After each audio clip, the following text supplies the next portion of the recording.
एक ही हाथ से उठा लिया।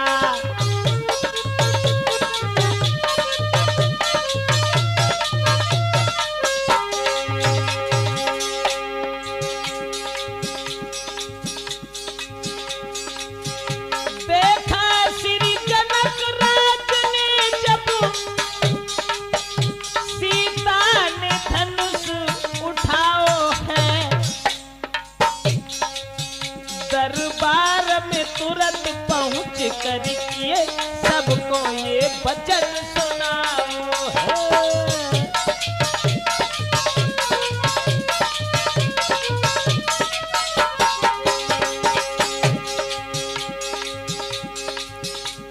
सीता जी ने धनुष उठाया। 5 साल 5 महीना 7 दिन की उम्र थी उस दिन। तो जनक ने एक बात सोची, श्री शंकर जी के धनुबा को जो भी वीर यहाँ तोड़ेगा,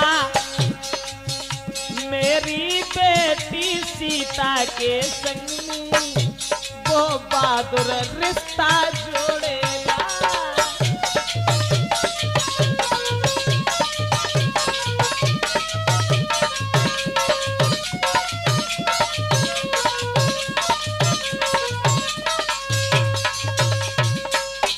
भैया, जब सीता ने धनुष उठा लिया तो जनक ने यह सोच लिया कि हम अपनी पुत्री का विवाह करेंगे और विवाह उसी के साथ करेंगे जो इस धनुष को तोड़ देगा। यह बात सोचने के बाद में जनक ने स्वयंवर का इंतजाम किया और सीता के स्वयंवर की तैयारियां की। हर जगह पत्र भेजे और पत्र में, खत में, चिट्ठी में एक ही बात सबके लिए लिखी कि जिस महावीर की महाशक्ति और ये धनुबा तोड़ गिराएगी, बस उसी वीर को निर्विवाद जानकी विवाही जाएगी।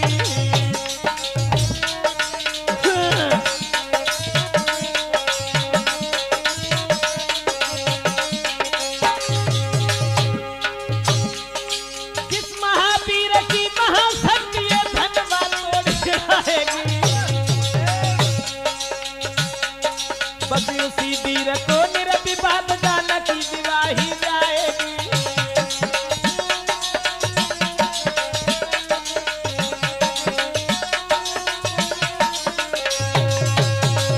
खत लिखा और सबके लिए ये पत्र भेजे और ये कहा कि जो भगवान भोले बाबा के धनुष को तोड़ेगा उसी के साथ में हम अपनी पुत्री सीता का विवाह करें। दोस्तों, ये खबर सुनकर के बड़े बड़े बहादुर लोग धनुष को तोड़ने के लिए, सीता जी के साथ रिश्ता जोड़ने के लिए तैयार हो गए और सब बहादुर लोग धनुष को तोड़ने की चाहत में भाग खड़े हुए। अब ऐसा हुआ कि पाते ही खबर स्वयंवर की श्री जनक राज के धाम चले।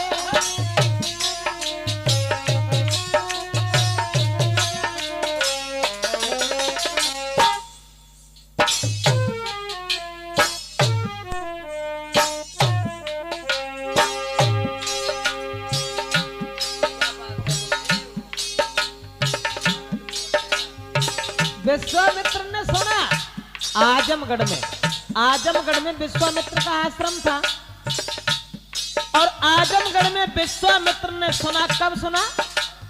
ग्वार के शुक्ल पक्ष की एकादशी को। हाँ, एकादशी को विश्वामित्र ने सुनी कि सीता का स्वयंवर है। तो विश्वामित्र राम लक्ष्मण को साथ लेकर के पाते ही खबर स्वयंवर की श्री जनक राज के धाम चले। ग्वार शुक्ला द्वादशी को गुरु के संग में श्री राम चले।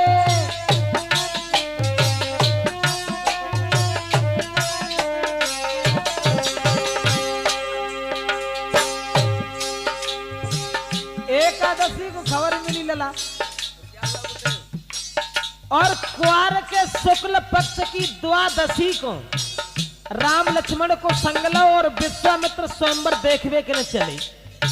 क्वार के शुक्ल पक्ष की द्वादशी को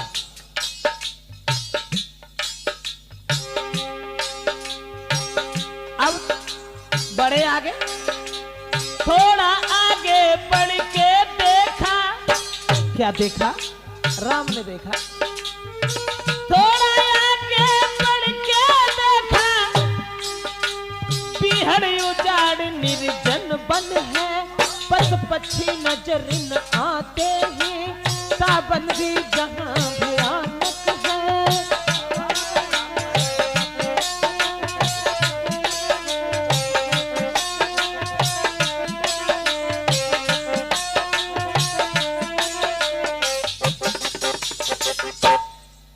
साथियों, अब तो क्वार के शुक्ल पक्ष की द्वादशी को विश्वामित्र चले और राम लक्ष्मण को संग लेवे के बाद में एक ऐसे वन में पहुंचे जिस वन में पशु पक्षी भी नजर नहीं आ रहे हैं, केवल निर्जन वन था। उस वन में एक पत्थर की स्त्री पड़ी हुई थी वन में। तो पूछा, राम ने पूछा, गुरुदेव ये पत्थर की स्त्री ये क्या है, ये क्या देख रहा हूं मैं? तो विश्वामित्र ने कहा, बेटा राम ये गौतम ऋषि की पत्नी है अहिल्या। इंद्र ने जब इनके साथ छल किया था, इंद्र ने देखा एक दिन कि अहिल्या बहुत सुंदर है। हाँ, तो इंद्र ने यह सोचा कि हम अहिल्या के साथ छल कैसे करें। अब इंद्र जो था इधर उधर भटकने लगा, सोचने लगा अब हम क्या करें क्या न करें। गौतम सारे दिन घर में रहते हैं। अब इंद्र जो था वो पहुंच गया, कहां पहुंच गया? चंद्रमा के पास। और चंद्रमा को हाथ पकड़ के इंद्र ने समझाया कि एक बात कही कि तुम मुर्गा बन जाना, तुम मुर्गा बन जाना, मैं बाबा बन जाऊंगा। तुम मुर्गा बन जाना, मैं साधु बन जाऊंगा। गौतम को बहकाना, मैं छल कर आऊंगा। तुम मुर्गा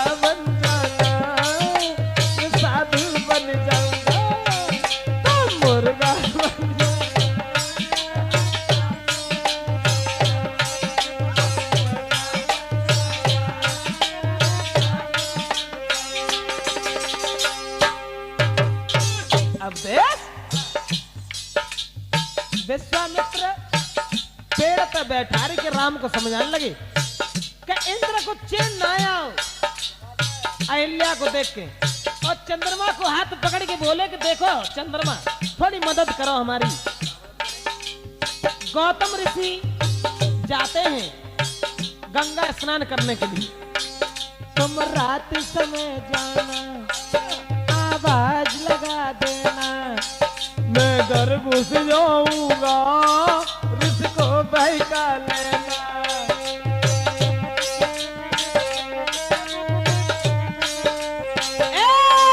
तुम रात समय जाना। किसने कही? चंद्रमा से इंद्र ने। तुम रात समय जाना, ऋषि को बहका देना, बस इतना काम करना, एहसान मेरा करना। और गौतम को बहकाना, मैं घर में घुस जाऊंगा। तुम मुर्गा बन जाना, मैं बाबा बन जाऊंगा। तुम मुर्गा बन जाना।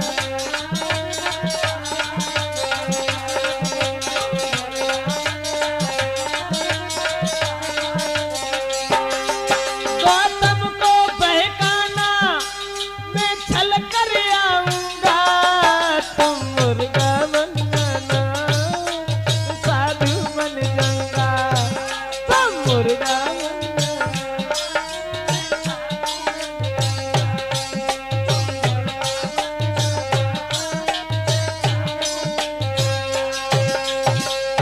इंद्र ने कही, चंद्रमा तुम ऐसा करो, मुर्गा बनने के बाद में और वहां आवाज लगा देना। जब आवाज लगा दोगे तो गौतम ऋषि चले जाएंगे गंगा स्नान करने के लिए, घर खाली मिल जाएगा, हम अहिल्या के साथ छल कर देंगे। इतनी बात सुन के चंद्रमा ने जो हती सो रात में वो चंद्रमा मुर्गा बन गो। और मुर्गा बनवे के बाद में मुर्गा ने बादर फारो रे बोला 3 बजे मुर्गा ने बादर फारो रे बोला 3 बजे।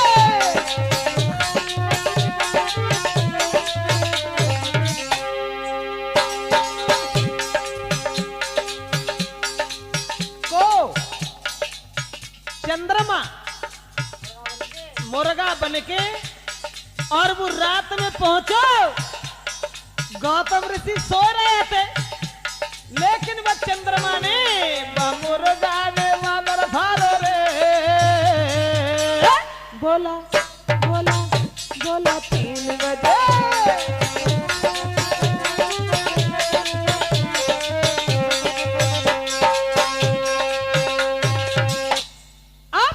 गौतम ऋषि जो थे वो गंगा स्नान करने को चले गए। सोचने लगे अरे आप तो बड़ी जल्दी सवेरे हो समझ रहे हो। वे तुरंत ही वस्त्र उठाए और गंगा स्नान करने को चले गए। तो इंद्र ने अहिल्या के साथ में छल किया। अब अहिल्या के साथ जब छल किया, गौतम ऋषि ने उधर देखा। अब तुरंत ही बताया उन्होंने गंगा ने कि तुम्हारे घर में छल हो रहा है। तुरंत आए और उन्होंने अपनी स्त्री को श्राप दे करके पत्थर बना दिया। बस बेई पत्थर जो अहिल्या पड़ी है तासे तुम इनको उद्धार करो। राम, तुम्हारे चरणों की धूल अगर इनके ऊपर पड़ जाए तो इनका उद्धार हो जाए। अब के गुरु विश्वामित्र के कहने से और अहिल्या का उद्धार किया।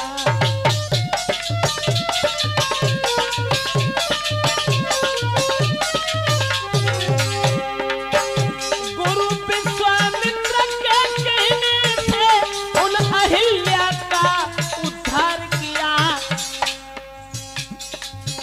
इंद्र के संग जो बेकलंकित थी उन पापों से उन्हें पार किया।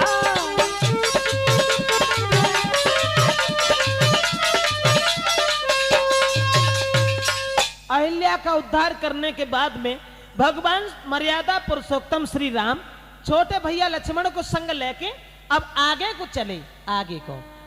चले और जब क्वार की पूर्णमासी को कहां पहुंचे? जनक के फूल बाग में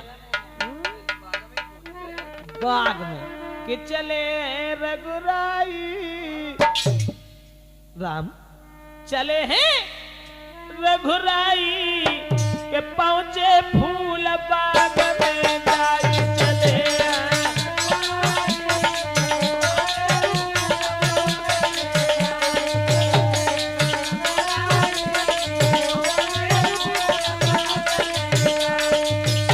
जनक के फूल बाग में पहुंचे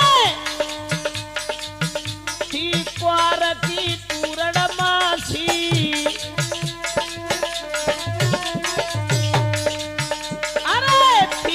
क्वार की पूर्णमासी जादिन रुके अवधपुर वासी खुशी दिल में छाई पहुंचे फूल बाग में जाई चले।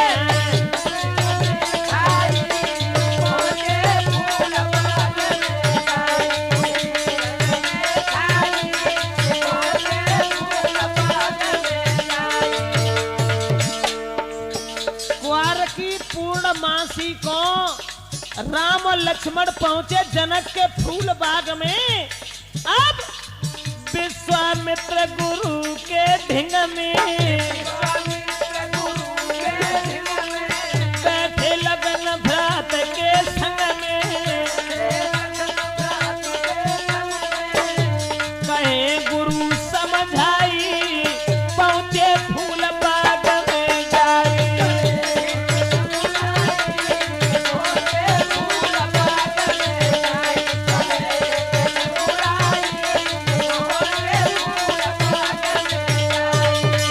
दोस्तों अब फूल बाग में पहुंच गए और जब फूल बाग में पहुंच गए हैं तो विश्वामित्र ने कहा कि बेटा राम ऐसा करो, आज की रात तो हम यहीं बिताएंगे, सवेरा जब होगा तब जनकपुर में चलेंगे और जनकपुर में चलने के बाद में तब सीता के स्वयंवर को देखेंगे। ऐसा करो बाग में चले जाओ और फूल ले आओ, पूजा का समय हो गया, चले जाओ बाग में चले जाओ और फूल लेके तुरंत आना मेरे पास।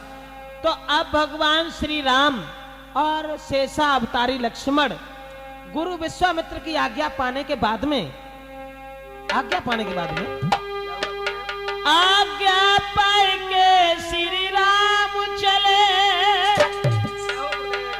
पहुंचे विदेह फुलबारी में, और रहता था जहां बसंत खड़ा कुंजों की पहरेदारी।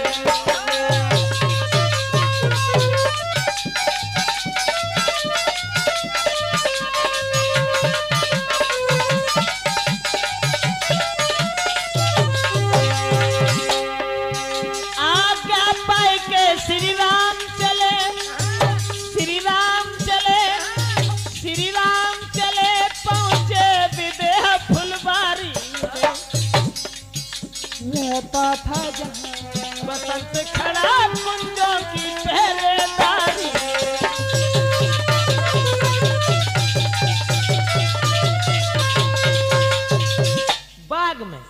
बाग में दोनों भाई पहुंचे, भगवान मर्यादा पुरुषोत्तम श्री राम और शेषा अवतारी लक्ष्मण। जब दोनों भैया वन में पहुंचे तो उस बगीचा में देखते जा रहे हैं कि बड़े सुंदर सुंदर वृक्ष हैं, सुगंधित पुष्प झूल रहे हैं। और बगिया के जब बीच में पहुंचे तब कुछ और देखो लला, तब कहा देखो कि बगिया के बीच में कि चौकोर चारु चौपड़ वाला,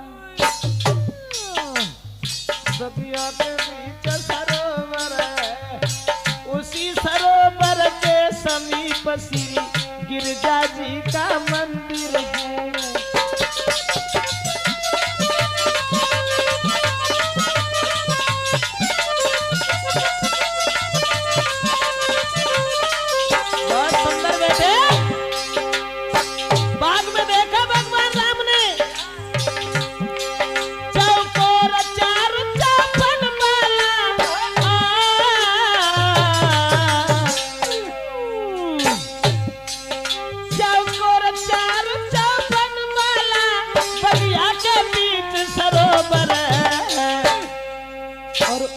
सरोवर के समीप श्री गिरजा जी का मंदिर है।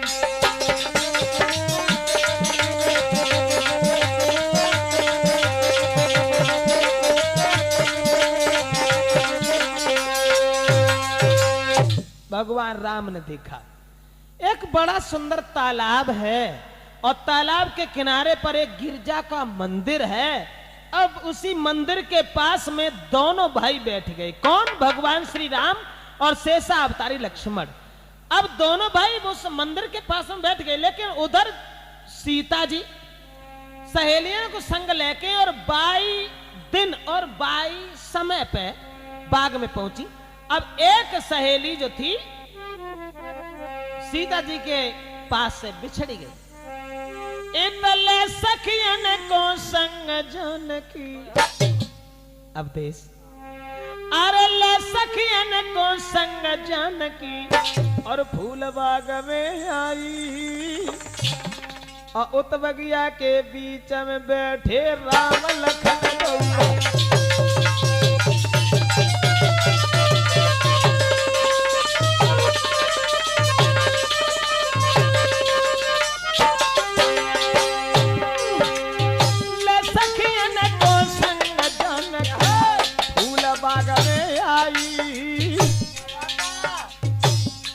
बगिया के बीच में बैठे राम लखन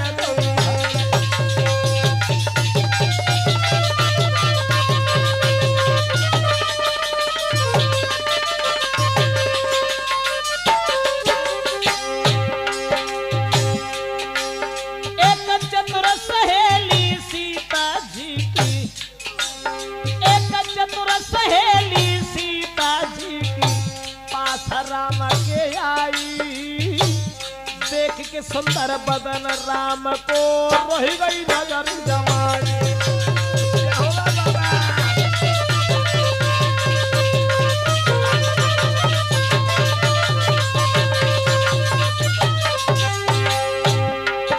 और देख राम को चतुर सहेली लौट भाज के आई।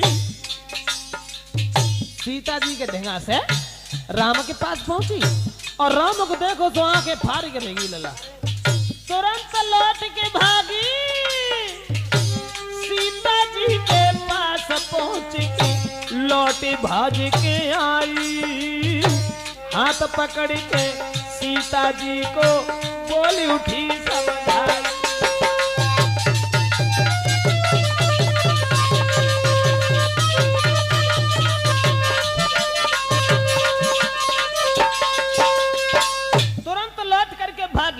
और सीता जी के पास पहुंची।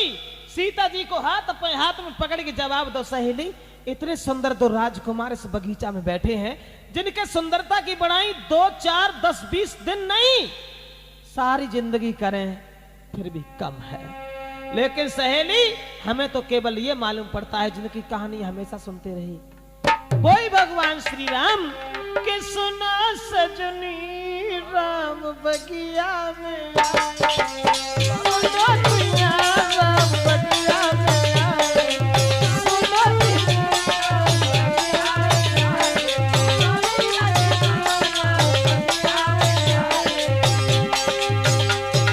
बगिया में आए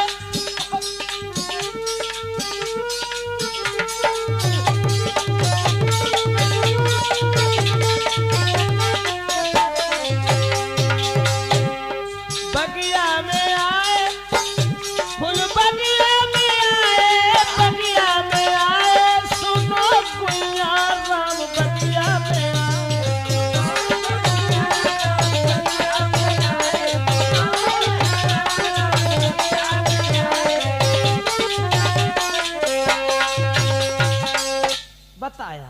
उस लड़की ने बताया कि भगवान श्री राम ही मालूम पड़ता है कि बगीचा में मौजूद है। इतनी बात सुनी सोई सीता जी चली जहां भगवान श्री राम मौजूद थे, वहां पहुंची। अब सीता जी सहेलियों के साथ खड़ी हैं और राम शेषा अवतारी लक्ष्मण के साथ बैठे हैं। लेकिन राम की ओर जब सीता ने देखा और सीता की ओर जब प्रभु राम ने देखा तो कवि ने तो कल्पना यहां तक की है कि भगवान श्री राम पड़ गए प्रेम की डोरी में। और चित चोर आप चित चोर भी।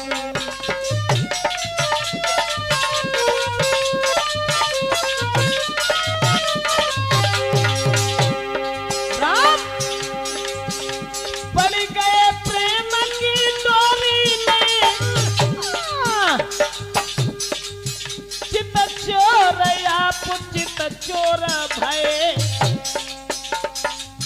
सीता की सूरत जब देखी तो राघव के नैन चकोर भय।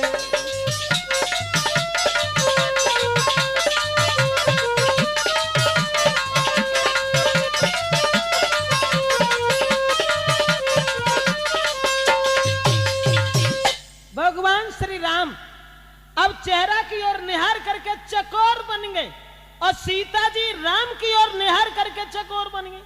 अब सहेलियां जो थी वो आपस में विचार करने लगी और बात करने लगी। जरा जरा से बालक हैं लेकिन धनुष तो इससे नहीं टूटेगा भगवान श्री राम के हाथ से। सीता जी का विवाह अगर इन्हीं के साथ हो जाता तो कितना आनंद आता। लेकिन उधर बताया तुलसीदास ने कि देख राम छबिसिया माती अटकी माती अटकी।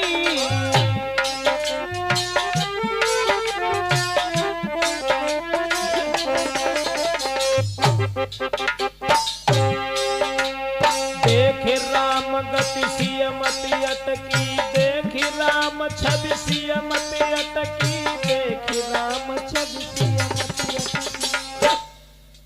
देख राम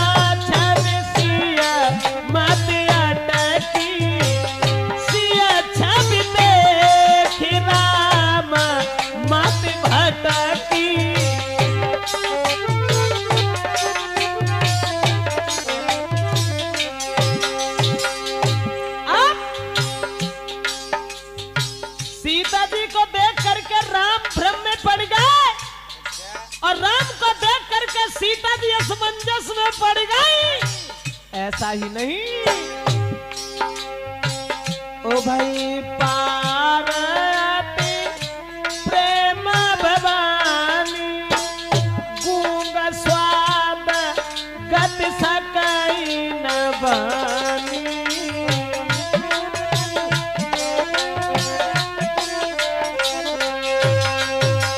सीता जी को राम ने देखा, भ्रम में पड़ गई। प्रभु चकोर बन सिया चकोरी बदन मयंक उभय मचित चोरी। सिया राम भई गति अजु सोई चोर की नारज में प्रकट न रोई।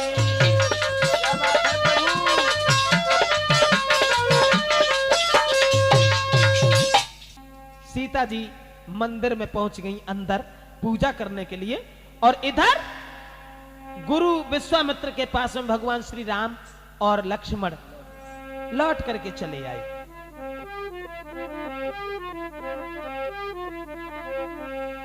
अब सीता जी ने मां भगवती से आराधना की, प्रार्थना की, विनती की,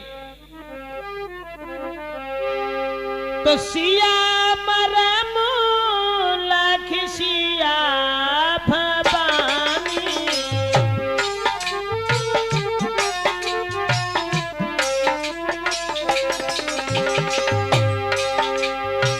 सिया मरम लख सखी सयानी पर बस पुनी मंदिर में आनी।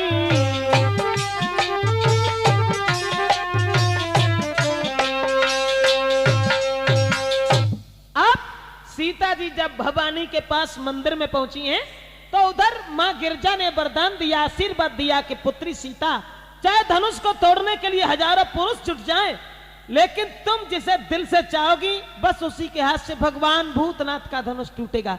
यह आशीर्वाद पाने के बाद सीता जी सहेलियों के साथ घर चली आई।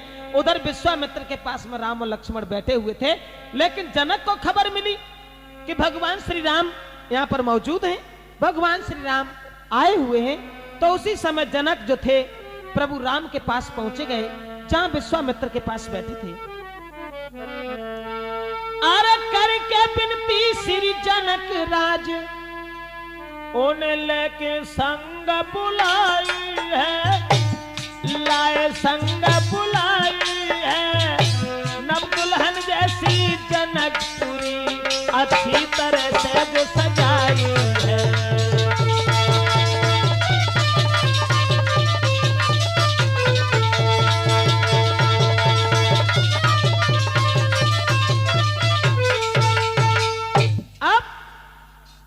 जनक जो थे वो राम और लक्ष्मण को लेकर के पहुंचे। जो जनकपुरी एक नव दुल्हन की तरह सजाई गई थी, उस नव दुल्हन की तरह सजाई हुई जनकपुरी में पहुंच गए, जहां बंधन बारी सुशोभित है, केला के खंभ सुशोभित हैं, गलियों में बिछौना पड़े हैं, बड़े सुगंधित इत्र पड़े हुए हैं। ऐसा ही नहीं, लेकिन सीता जी के स्वयंवर में जब पहुंच गए,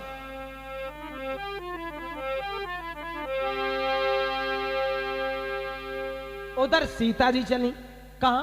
रंगभूमि में। रंगभूमि में जब सीता जी जयमाला लेकर के चली, ऋषिदेव तुलसीदास ने ये लिखा कि रंगभूमि रंग भूमि जब सिया पगुधारी, तो मोहे देख सकल नर नारी।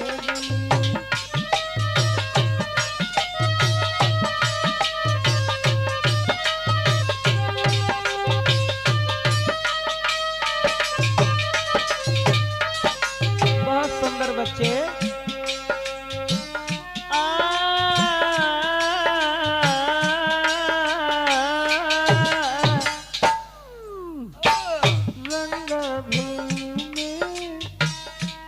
सिया पगुधारी मोहे देख सकल नर नारी।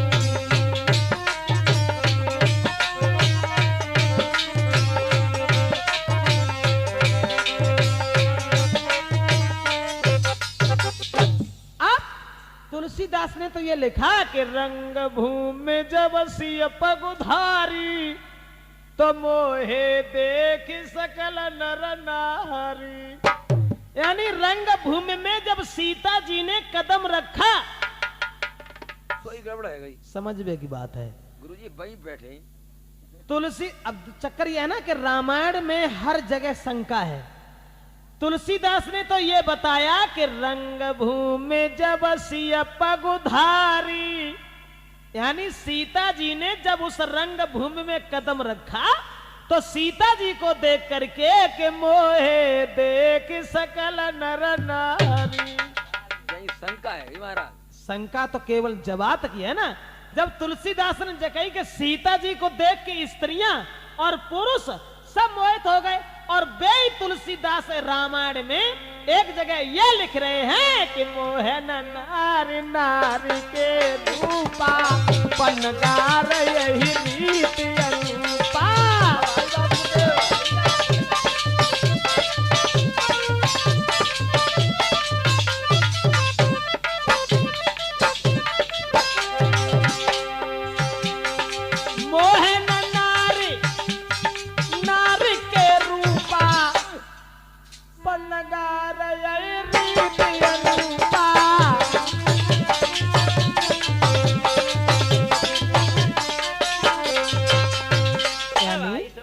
कि मोहन नारी नारी के रूपा और पन्नगार यही रीति अनुपा। वहीं आ जाइए, तुलसीदास ने ये लिखा कि रंग भूमि जब सिय पगुधारी। पगुधारी पगुधारी भगवान श्री राम का नाम था। बताया तुलसीदास ने कि जब से नारी अहिल्या तारी तब से नाम पड़ो पगुधारी। भृग ने छाती में लात जो मारी तब से कही तेरे पगुधारी। इसलिए सीता जी को देख के नहीं, रंग भूमि जब सिय पगुधारी मोहे देख सकल नारी।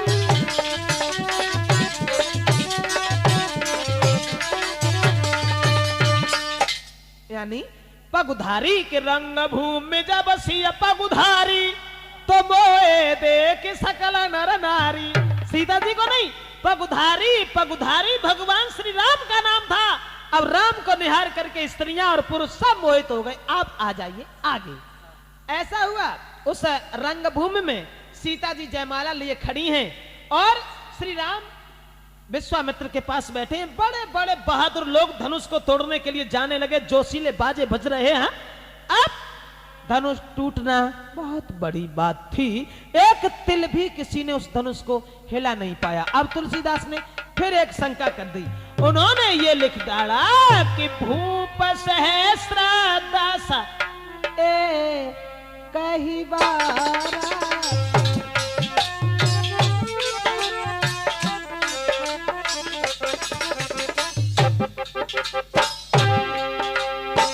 भूप सहस्त्र दस कही बारा लगे उठा बन तरहीन तारा।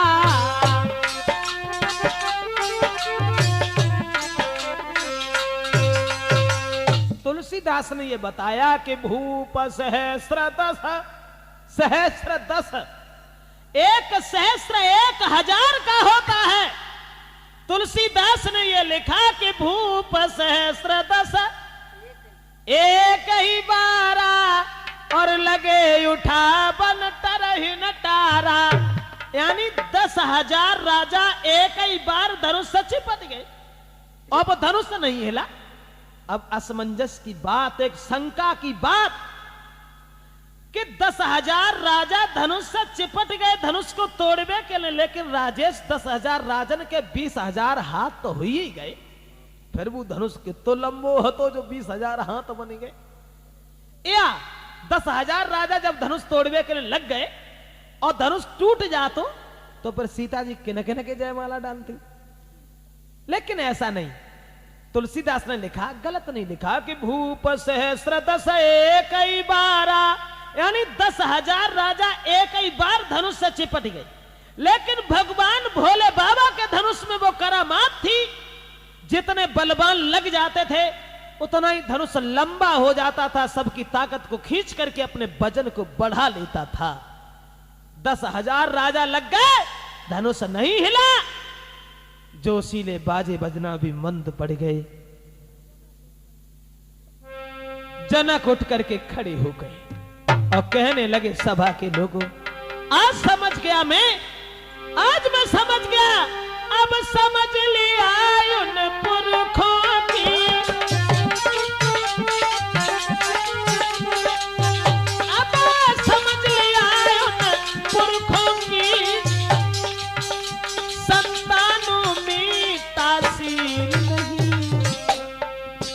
हम खुले तौर से कहते हैं, जनक बोले हम खुले तौर से कहते हैं, पृथ्वी पर कोई वीर नहीं।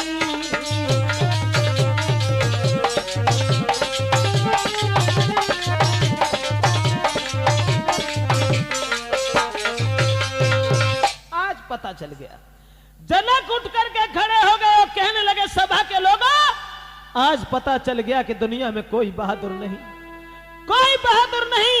अगर मैं ये जानता तो धनुष तोड़ने का संकल्प नहीं करता। समझ गया, समझ गया कि कुंवारी लली नहीं, मैंने बिरथा पेज धनुष की ठानी।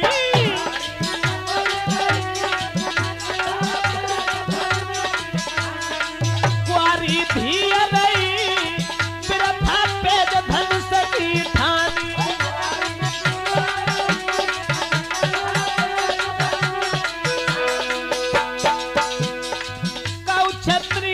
धनुष न टूटो,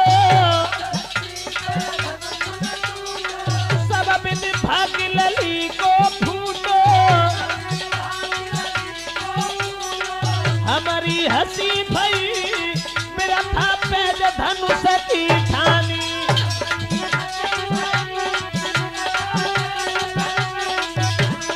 कोई भी रही मेरा था पेज धनुष की ठानी।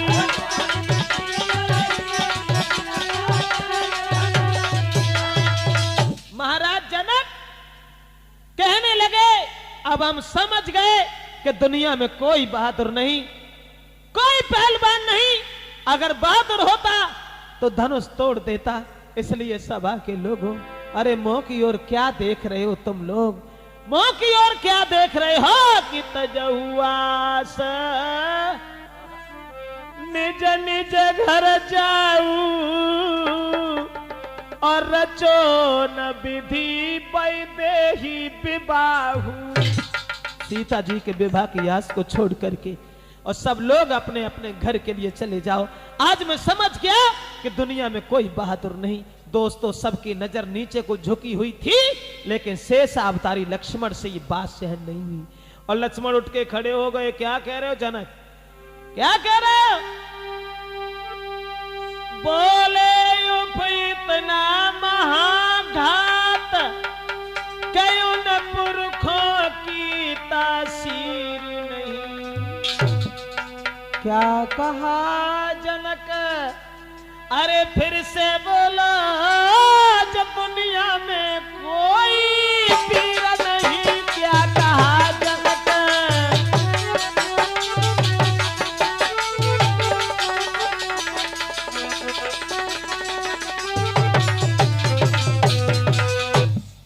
लक्ष्मण खड़े हो गए और कहने लगे, जनक क्या कह रहे हो कि दुनिया में कोई बहादुर नहीं? अरे ये धनुष धनुष धनुष तो बहुत छोटी बात है। जनक, यदि आज्ञा गुरु की पाई जाऊं, ब्रह्मांड के ये हिलाई डाले, कहो सूरज सूरज चांद को निकल जाए और यम को खाक मिलाए डाला।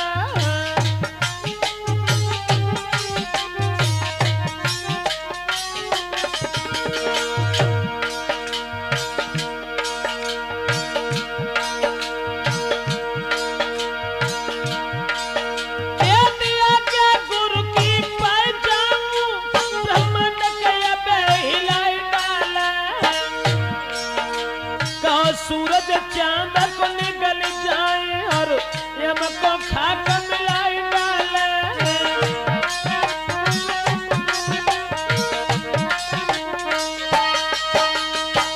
लक्ष्मण खड़े हो गए और कहने लगे जनक क्या कह रहे हो? धनुष तो बहुत छोटी बात है, अगर गुरु विश्वामित्र का आदेश हमें मिल जाए तो सारे ब्रह्मांड को गेंद की तरह से उछाल दूं। दोस्तों जो ये वचन सुने सबकी नजर लक्ष्मण के चेहरा पर जम गई कि जरा सा लड़का और इतनी लंबी बात। अब यहां पर भी शंका है, क्या लक्ष्मण सीता जी के साथ शादी करना चाहती थी? ऐसा ही कुछ होएगा।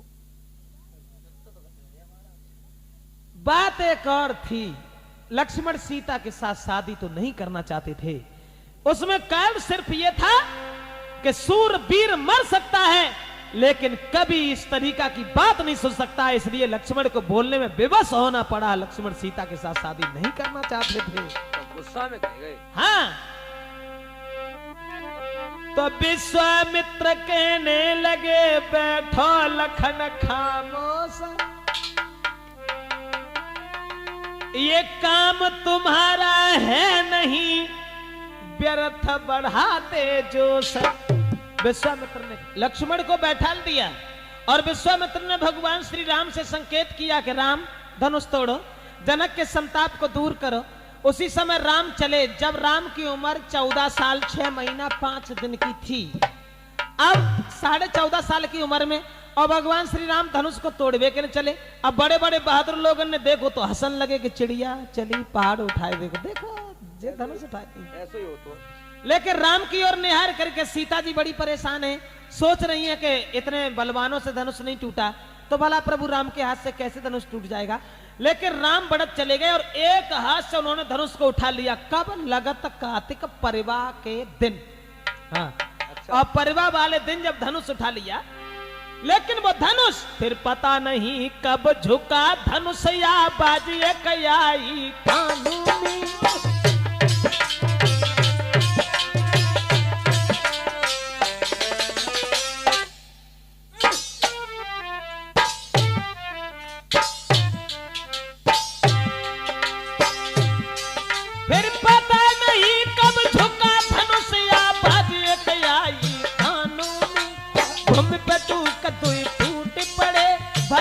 घोर धुनि भुवनों में।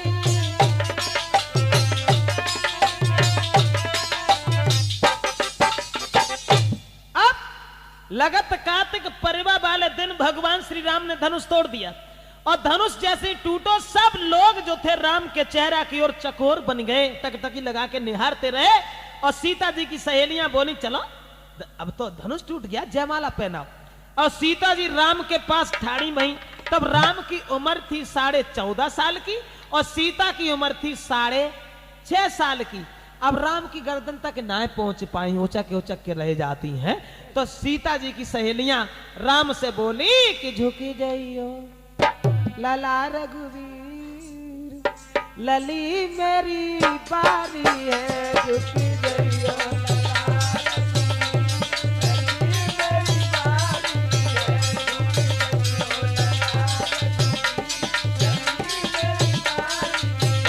झुक जाइयो तन कर गुबीर, लली मेरी बारी है।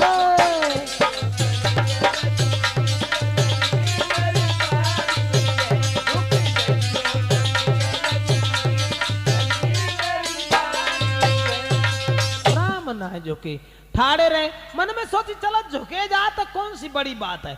और झुकवे को तैयार भाई सोई लक्ष्मण ने पीछे से कही कि भैया ससुराल में और सौ भौजाई के सामने पहली बार झुक गए तो पूरी जिंदगी ऐसे ही झुके रहे, तो सीधे ठाड़े रहो। अब राम ना झुके तो जनकपुरी की सब सखियन ने लक्ष्मण से विनती करी, तुम ही कोई उपाय सोचो। तो लक्ष्मण बोले, हाँ हम तो धनुष की तोड़वे के बाद में जयमाला जरूर पहनवा दी, ऐसी कौन सी बड़ी बात है। अब राम के पैर छुए लक्ष्मण ने झुक करके, और राम ने झुक करके लक्ष्मण के सर पे हाथ रखा, सीता को मौका मिल गया, उन्होंने जयमाला डाल दी और तुरंत सीता जी जो होती सो घर को चली गई। ये एक दूत अयोध्या के लिए भेजो गो, वो कार्तिक की चौथ को अयोध्या में पहुंचो और खबर सुनाई। तो दशरथ बड़े खुश भये और 5 को बरात सजाई। अब 5 को बरात लेके चले। अब कार्तिक के महीना के कृष्ण पक्ष की 13 को बरात पहुंची, कहां? जनकपुर में।